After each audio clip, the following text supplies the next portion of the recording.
साधना करते करते यदि साधक के पास यक्षिणी कुछ आकर कहे तो साधक को इन शब्दों का कभी प्रयोग नहीं करना है और ना इस तरह की उससे बात कहना है। मित्रों, हम आपको इस विषय में बहुत गहराई से बताने जा रहे हैं। आप इस वीडियो को पूरा देखें और विष्णुधर्मा चैनल आपके फायदे के लिए या लाभ के लिए, जानकारी के लिए वह सब वीडियो डाल रहा है जिससे आप कहीं भी गलत कार्य ना करें।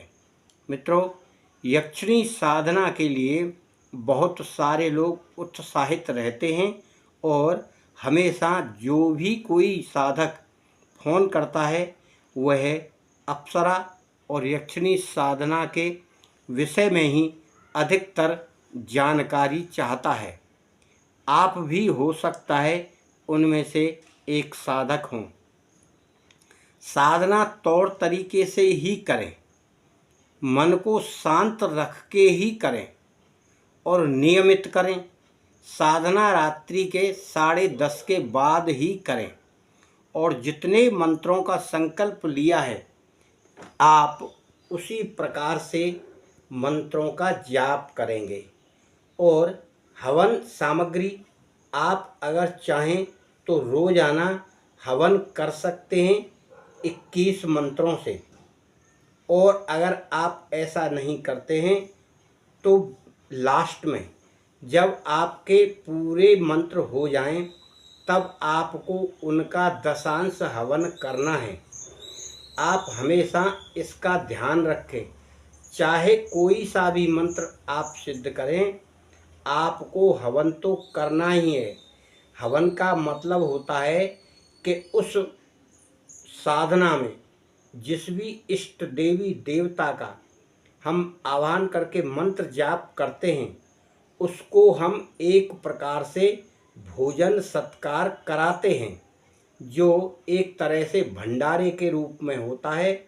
और सभी देवी देवताओं को आहुतियाँ देने के बाद उस देवी देवता की जिसे हम सिद्ध कर रहे हैं उनके मंत्रों की आहुतियाँ देना होती हैं। दशांश का मतलब होता है 10वां हिस्सा। अब इस क्रिया को करते करते हो सकता है बीच में आपको कुछ आवाज़ सुनाई पड़े। यह कोई ज़रूरी नहीं है कि वह प्रत्यक्ष होकर ही आपसे कुछ कहे। वह अदृश्य होकर भी आपको कुछ बात सुनाई पड़ सकती है जो आपके कानों में स्पष्ट होगी। और जब तक आपका मंत्र पूरा नहीं हुआ है और उससे पहले ही यक्षिणी या अप्सरा आकर आपके कान में ऐसी भाषा कुछ बोलती है जो आपको स्पष्ट सुनाई पड़ती है, तो आप उस बात को सुनकर उस बात का उत्तर नहीं देना है, ना आपको उसका कोई हल निकालकर जवाब देना है। कारण इसका, क्योंकि आपकी साधना अभी अधूरी है। जब तक आपकी साधना पूरी न हो जाए तब तक आपको किसी भी दशा में उस यक्षिणी या अप्सरा के प्रश्नों का उत्तर नहीं देना है। यदि आप ऐसा करेंगे तो वह यक्षिणी या अप्सरा आपको सिद्ध नहीं हो पाएगी। इसका कारण यह है कि आप अपनी साधना में बीच में ही बोल पड़े और आपकी साधना कट हो गई, यानी आपकी साधना भंग हो गई। कारण यही होता है कि जिसको भी हम सिद्ध करते हैं वह परीक्षा लेने के लिए कुछ ना कुछ आपको इस तरह की वार्तालाप सुनाई दे सकती है, और आपने अगर ऐसा कर दिया तो आपकी सारी मेहनत बेकार हो जाएगी। जितने भी आपने मंत्रों का जाप किया है फिर से आपको वह साधना उसी क्रिया से शुरू करनी होगी।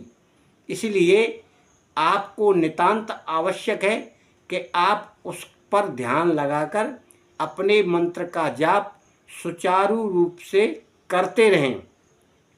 कभी भी उन बातों पर जो आपके कानों में सुनाई पड़ें ध्यान नहीं देना है। जब आपने 1.25 लाख मंत्रों का संकल्प लिया है तो उस संकल्प के बाद आपकी हवन सामग्री पूरी होगी, यानी उनको हवन कर देंगे, तब आपकी पूरी वह क्रिया संपन्न होती है।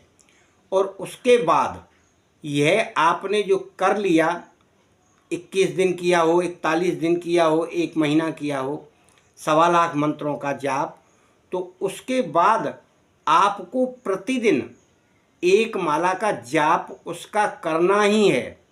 अगर आप 1 माला का जाप नहीं करेंगे तो उसकी जो कृपा है वह कृपा, या यूँ कहिए उसकी दया, या यूँ कहिए जो आपको वह देना चाहती है वह कुछ भी दिशा निर्देश या आपको बताने के लिए नहीं आएगी, न सपने में आएगी न साक्षात आएगी।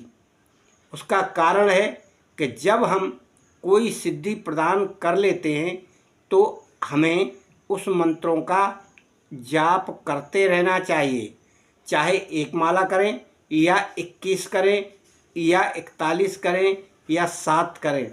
वैसे 1 माला का विधान ज़्यादातर है। जब आप पूजा पाठ 1 माला की रोज़ करेंगे तो वह शक्ति आपके सानिध्य में बराबर रहकर आपकी हर कार्य में सहायता करेगी और आपके मन को बदलकर उसी ओर ले जाएगी जो आपको चाहिए। यानी आपको धन चाहिए तो धन से संबंधी कार्यों में लगाएगी और धन से संबंधी कार्यों के लिए प्रेरित करेगी और वह स्थितियां पैदा कर देगी जिससे आपको धन की प्राप्ति हो। इस कारण से आपको रोजाना मंत्र का जाप करना है और नियमित तौर पर श्रद्धा और विश्वास रखते हुए उसके सुझाए हुए या उसके बताए हुए या स्वतः ही मन में आए हुए कार्य को शुरू करना है, जिससे आपको वह लाभ प्राप्त हो सके जिसे आप पाना चाहते हैं, या धन संबंधी हो या परिवार संबंधी हो या स्वास्थ्य संबंधी हो।